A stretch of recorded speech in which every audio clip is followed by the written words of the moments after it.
Picture this.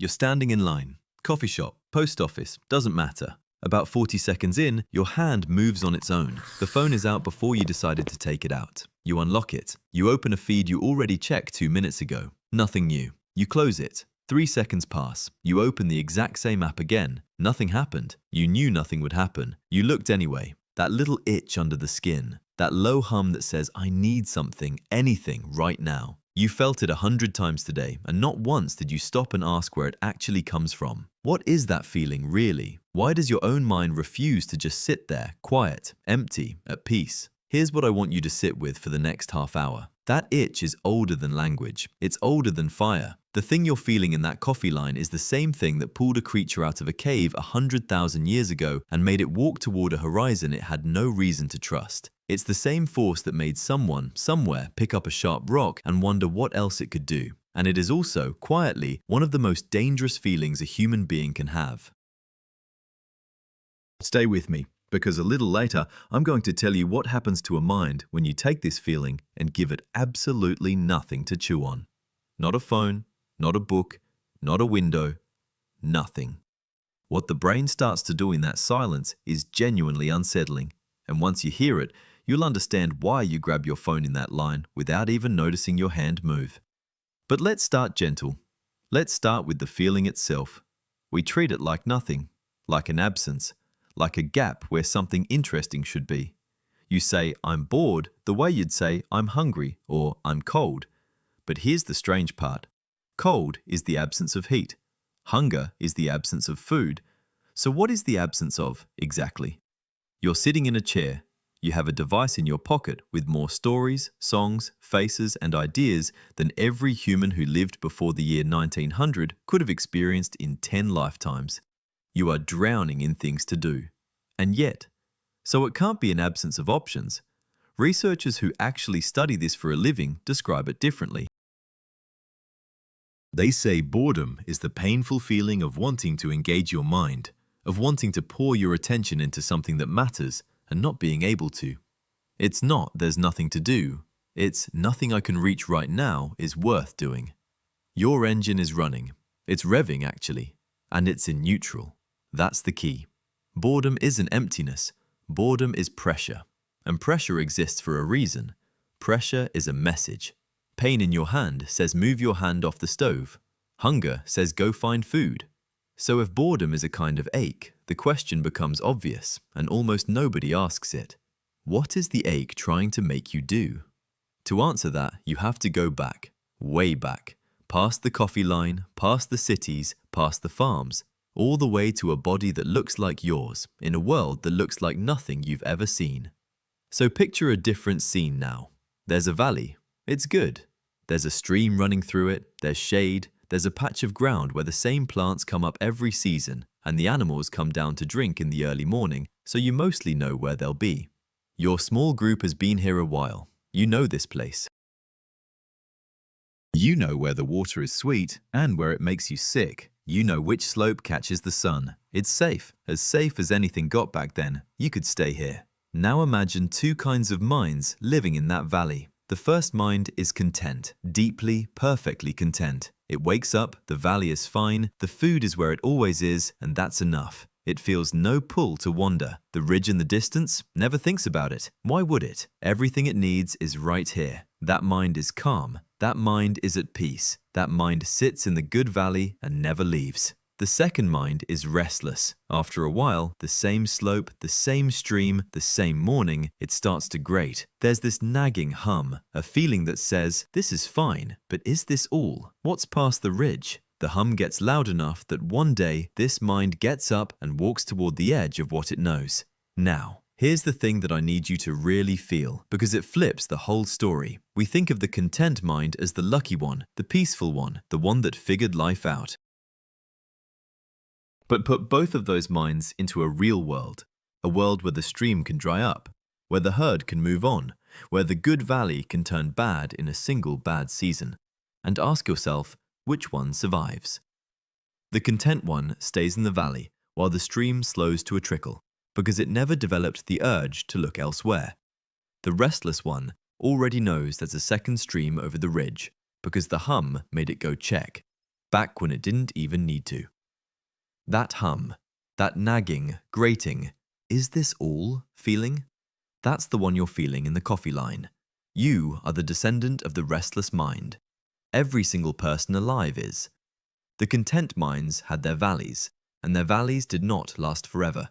And that branch of the family tree got thinner and thinner until it was gone. We are not the children of the satisfied. We are the children of the ones who couldn't sit still. And that's not a metaphor. That's the most useful thing boredom ever did.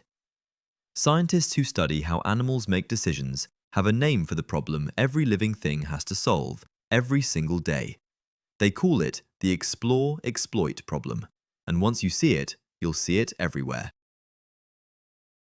Here's the whole thing in one picture. You're a creature and you found a bush with berries, good berries. You know they're safe, you know roughly how many there are. You have a choice. You can keep eating from this bush you know. That's exploiting. It's safe, it's predictable, you get a guaranteed meal. Or you can leave this decent bush and go look for a better one over there. That's exploring. It's a gamble. The new spot might be incredible. It might also be empty, or it might have something with teeth waiting next to it. Every animal has to balance these two, constantly. Pure exploiter? You'll eat that one bush down to nothing and then starve because you never learned where the next one was. Pure explorer? You'll wander forever, never eating enough from anything, burning energy chasing a better deal that never quite arrives. So you need a knob, a dial inside you that decides, today, in this moment, do I stay or do I look? And boredom is one of the hands on that dial. When a situation stops giving you anything new, when you've squeezed all the information out of this bush, this valley, this task, boredom rises up and physically pushes you to go explore.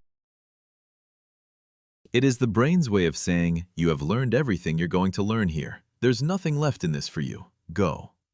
It's not a malfunction. It's a nudge. A nudge that, across tens of thousands of years, was the difference between finding the next valley and dying in the last one. But a nudge needs a way to push. Feelings don't move your body by magic. There has to be machinery. And here's where it gets interesting. Because the machinery behind boredom is the same machinery behind some of the most reckless things human beings do.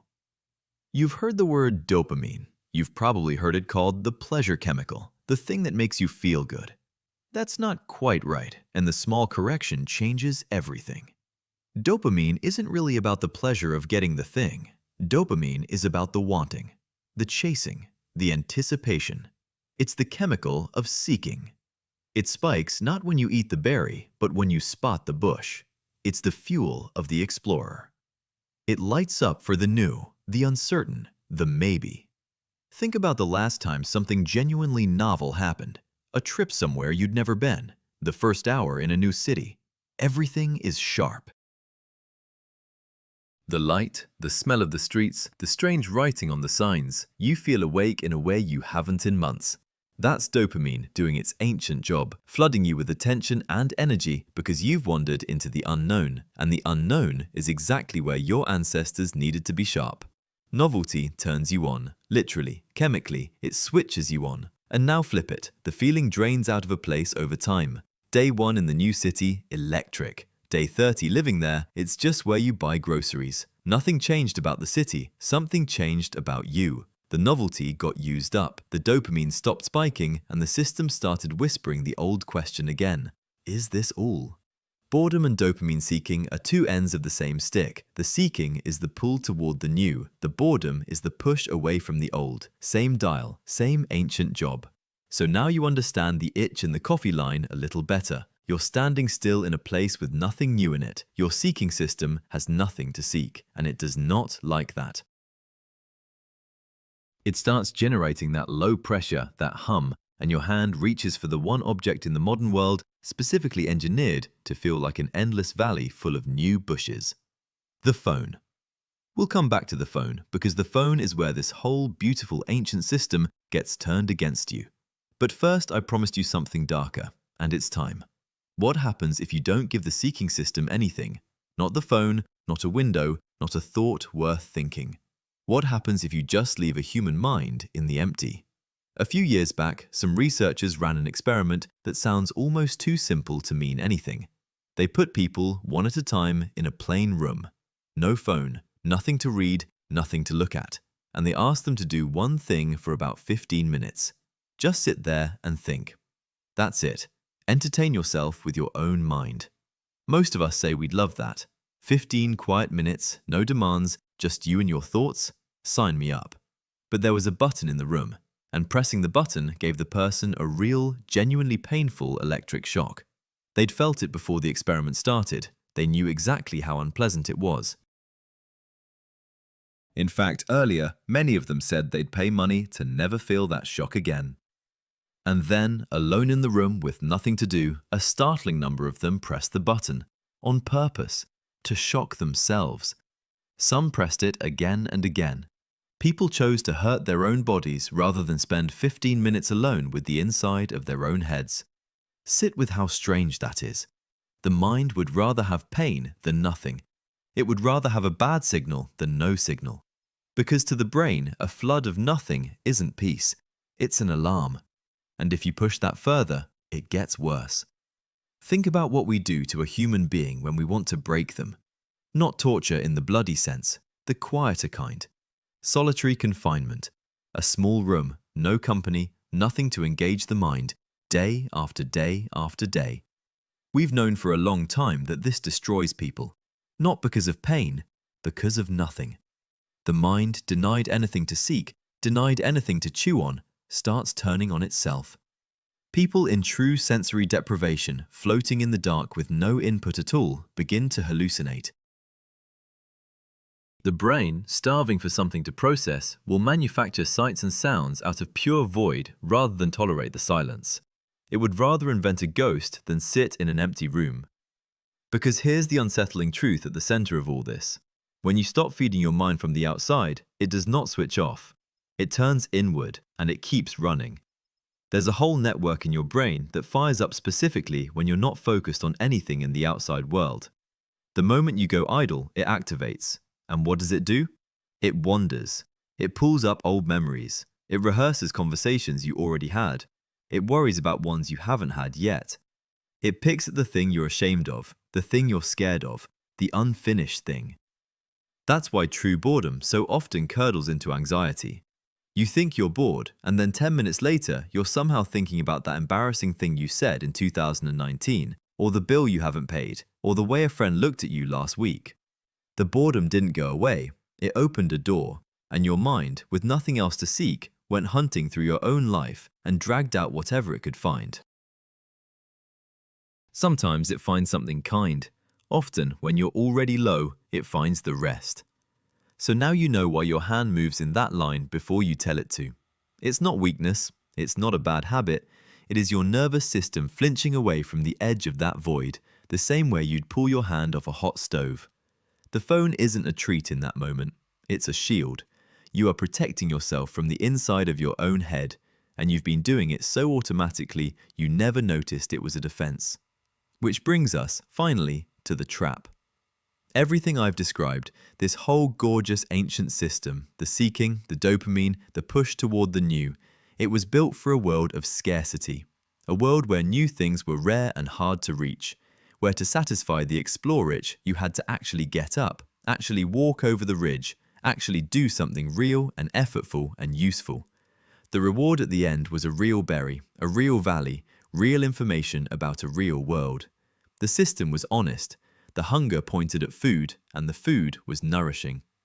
Now picture handing that ancient machine an infinite slot machine of novelty that requires nothing of you but a thumb. That's the phone, that's the feed. Every swipe is a new bush. Every video is a new valley over a new ridge. Your seeking system, the one designed for a world where novelty was precious, suddenly has an unlimited, frictionless, bottomless supply of the exact thing it was built to chase. Spike, swipe, spike, swipe. The wanting fires and fires and fires, and it never resolves into the deep satisfaction the system was promising because none of it is a real berry. It's the feeling of finding food without the food. Have you ever had this? You're bored, so you pick up the phone, you scroll for 30 minutes, and at the end of it, you don't feel rested, you don't don't feel fed, you feel slightly worse, a little hollow, a little more agitated than when you started. That's not in your imagination. You went looking for the next valley over and over and over, and there was never any valley, just the spike of leaving the old one. You fed the wanting and starved the having. It's like being more thirsty after you drink, because the thing in the glass was salt water that tasted, for 1 second, like the real thing. And here's the cruelest turn of the screw. The more cheap, instant novelty you feed that system, the more it expects. The dial that used to nudge you toward genuine exploration gets recalibrated to demand a hit every few seconds. So the slow, real things, a long conversation, a book, a walk with no destination, your own quiet thoughts, start to feel unbearable by comparison. Not because they're boring in any true sense, but because you've trained your seeking system on a slot machine, and now reality moves too slowly for it. The thing that was supposed to push you toward a richer life starts pushing you away from it, toward the screen, which is the one place that promises the new and never, ever delivers the real. That's the trap. An instinct that built civilizations turned into a leash held by a machine in your pocket. So is that the end of the story? That this beautiful old engine is just broken now, just a vulnerability, just the thing the apps reach in and grab? No, because I haven't told you the best thing boredom does. The thing it has always done, the thing it's doing right now, even when it feels like nothing but discomfort. Think about a kid, a real one, before screens got their hands on them. You give a kid absolutely nothing to do, no toys, just a stick, a yard, an afternoon. What happens? They are miserable for about 4 minutes. They whine, they complain, the boredom is genuinely painful for them. And then, if you don't rescue them, something turns over. The stick becomes a sword, then a fishing rod, then a magic wand. The yard becomes a kingdom. The afternoon fills up with an entire world they invented out of the empty, because the empty pushed them to. That's not a side effect, that's the whole point. That same restless network that drags up your old embarrassments when you're alone in a room, it's also the exact part of your brain that does your daydreaming, your imagining, your what-ifs and your maybes and your I wonder what would happen if. Mind-wandering, the thing boredom forces you into, is where your best ideas are born. It's where you solve the problem you weren't even consciously working on. It's where the song gets written and the plan gets made, and the connection between two unrelated things suddenly snaps together into something new. Almost everything human beings have ever created came out of someone unable to leave a good enough valley alone. The wheel didn't come from a satisfied mind. Neither did the story, the melody, the question, what if the earth goes around the sun? Boredom is the empty space, and the empty space is exactly what your imagination needs to rush in and fill. A mind that is never bored is never forced to make anything, it just consumes what's handed to it. The discomfort you feel in the line, that ache, that pressure, that "is this all?" that is the same pressure that made your species the most relentlessly creative thing the planet has ever produced. It only feels like a flaw because you've been handing it to a phone instead of letting it do its job. So here's the thing I want you to actually take from all this, the part that's worth more than any fact about your brain. The next time you're standing in that line and your hand starts to reach for your pocket, try, just once, to not let it. Just stand there. Let the itch come. Let it get loud. Let it get uncomfortable. Let it be the genuinely ancient signal that it is. And instead of feeding it the salt water, ask it what it's actually asking for. Because it isn't asking for a feed. It never was. It's asking the same question it asked in the valley 100,000 years ago. Is this all? Is there something more? Something over the ridge, something you haven't reached yet. That's not a curse, that's the most alive thing about you. The reason you can be bored is the reason you can dream of a better life at all. The two are the same muscle. A creature that could be perfectly content would also be a creature that could never be inspired. You can't have one without the other. The ache and the wonder come from the same place. So the boredom isn't the enemy of a meaningful life, it's the doorway. It's just standing there, uncomfortable, asking you to walk through it and make something, instead of standing at the threshold refreshing a feed. Your ancestors heard that question and walked toward a horizon. The least you can do is let it ask. Now, if this got under your skin, you should know it's not the only feeling running ancient software in your modern body. There's a reason you walk a little faster up a dark staircase even though you know there's nothing there. There's a reason your stomach drops when a stranger stares a half second too long. Same brain, same age-old programs, still running, still trying to protect a body that no longer lives in the world it was built for. Pull on any one of these threads and the whole strange machine starts to show itself. So next time that itch shows up and your hand twitches toward your pocket, maybe just notice it. Notice the oldest part of you asking the oldest question. And see what happens if, for once, you answer it yourself.